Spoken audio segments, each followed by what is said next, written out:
And every night she's gonna make me shoot. Oh. Hey everyone, Prostheny Tutano here, the internet's busiest music nerd. And it's time for a review of Kid A Radiohead classic review, because America. Radiohead is a widely known alternative and art rock band hailing from the UK. They've put out a load of widely praised albums, at least when it comes to the indie scene, underground rock scene, the music writer crowd.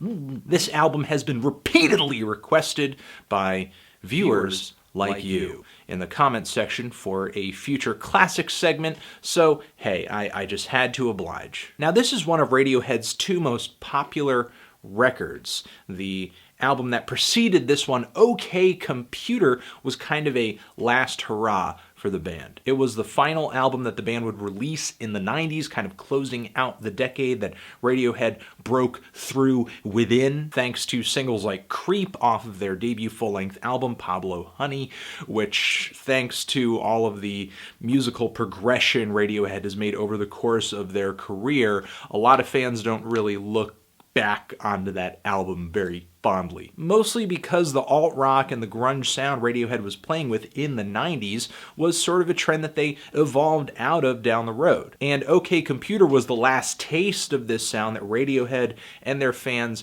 would have before they would go into a more abstract and experimental and electronic direction with records like Kid A. And when it comes to measuring up Kid A and OK Computer, this is the record that I prefer. I'm not really a big fan of Pablo Honey either, and I think a lot of Radiohead's 90s material after that was just too sluggish and mid-paced and melancholy to be exciting for me from beginning to end, though there's certainly highlights in Radiohead's 90s discography. Again, it was really the 2000s that I found to be the more exciting era in Radiohead's career. In Rainbows, Amnesiac, and especially over here, Kid A. And on this LP, Radiohead would be fusing the very sad and melancholy songwriting that they were known for with a lot of other music styles, shades of IDM, like on the song IDIOTEQUE. There's also the track Tree Fingers in the middle of this LP, which is kind of this nice little serene, beautiful ambient interlude. So the band really diversifies their sound on this record, but there are moments where they play to their strengths as well, like on the track How to Disappear Completely, which I think could have fit pretty snugly into that OK Computer track listing if not for the very sour and ominous strings looming in the background, filling up the space around this very skeletal, stripped-back acoustic ballad. And there are plenty of tracks on here like Morning Bell, which are undeniably rock songs at their core, though they do have a really strong emphasis on repetition, sort of in this kraut-rockian sense. Maybe even a little bit of Velvet Underground or some Talking Heads influence there too. But that's the thing about the rhythms on this album, the grooves on this album. They're either electronic and sequenced, or if they are performed live, they are delivered in the tightest, most looped performances possible. And considering this, it's not surprising to hear that in interviews, Thom Yorke saw quite a bit of merit in albums like DJ Shadow's Introducing or the more introspective side of electronic music in the 90s. Because certainly elements of those things show up on here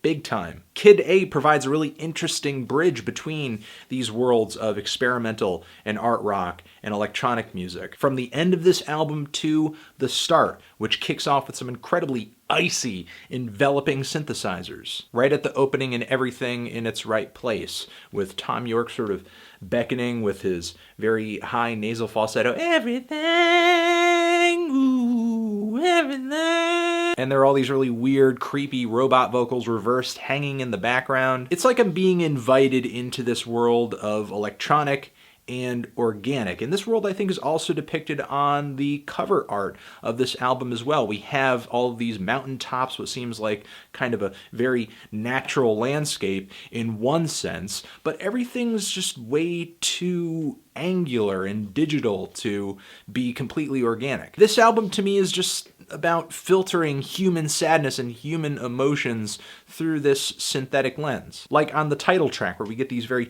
plinky, spacious keys, something that sounds like it would have turned up on a Johnny Greenwood soundtrack or something. And then over that, these strange, warbling robot vocals, which kind of have this timbre of like a drive-through speaker box. I don't think the vocals on this track, and this could be blasphemy, aged all that well over the past 15 years. I think they sound kind of silly to me at this point, though I do think they bring the concept of this track and this album home really well, and I can't deny that the patient beats and very pretty keys on this track did a great job of setting the tone for a lot of the electronic and acoustic fusions that a lot of underground music would deliver to us over the next 10 years. The track is a cool crossroads of man and machine, and it glides into the next song really nicely. The very heavy and gratifying national anthem. This track really picks the momentum up on the album. It really needed it. I love this track. I love the head-bobbing bass line. The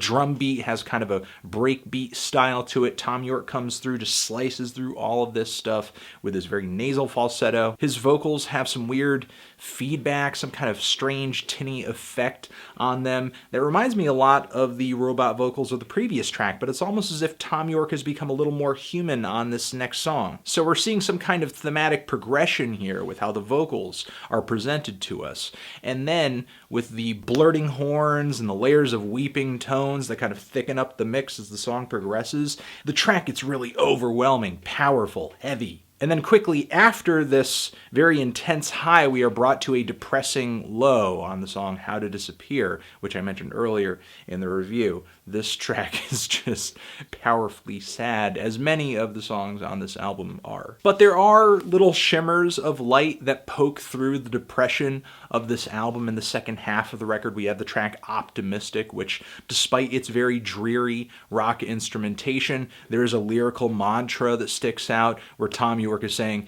"The best you can is good enough, the best you can is good enough." It's almost as if this song is trying to pull itself out of its self-imposed depression and stress. The ascending bass line on this track, as well as the instrumentation that gets thicker as the song moves along, is really beautiful. It's another overpowering moment on the album for me. And there's a little outro guitar line and some really powerful drum fills too toward the finish of this track that I like a lot, that's just so Brit rock all the way. This track transitions really nicely into the song In Limbo, which is a very repetitive track, but there's certainly reasoning behind that repetition. The swirling guitar arpeggios and the diddling keyboards and the mantra on this track about living in a fantasy. It's like the track has kind of placed us into a dream state right in the midst of this album. And we are woken up right after this track only to find that the world has turned cold and calculated once again, like toward the beginning of the album on the song IDIOTEQUE, where the very robotic and sequenced electronic synthesizers and percussion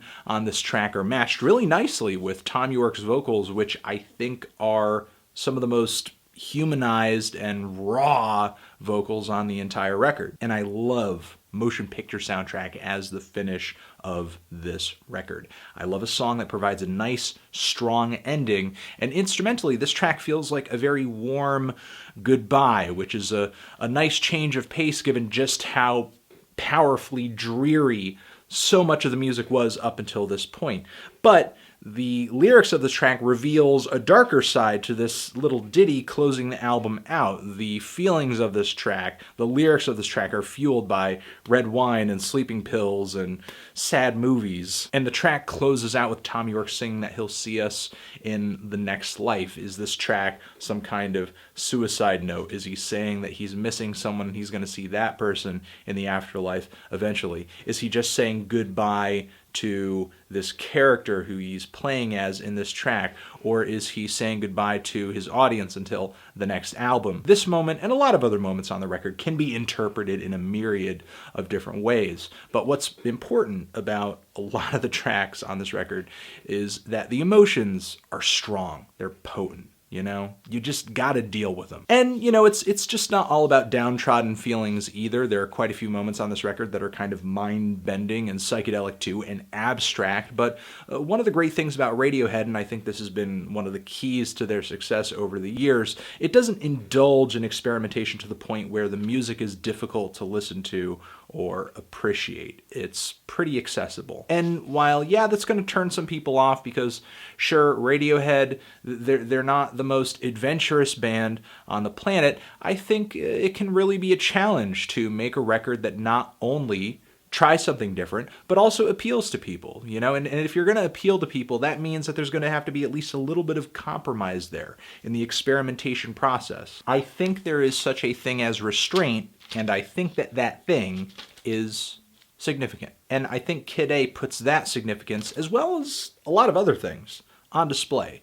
The music, the mix, the sound, the instrumentation, the vocals, just everything is so nice about this album. And it's a record that I think is certainly worthy of the praise that it's been getting all of these years. 15 years, still going strong. A lot of people still heavily into this record. I think it's still a genre pusher. I think it's still a boundary pusher. I think it's still emotionally intoxicating.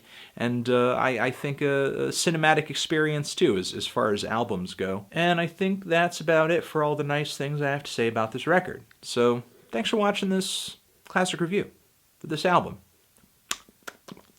Transition, I hope you're doing well, and that was the Radiohead review. Ladies and gentlemen, we're going to be getting back into our regularly scheduled review programming momentarily. So just hang in there, it's all getting back on track. You're the best forever.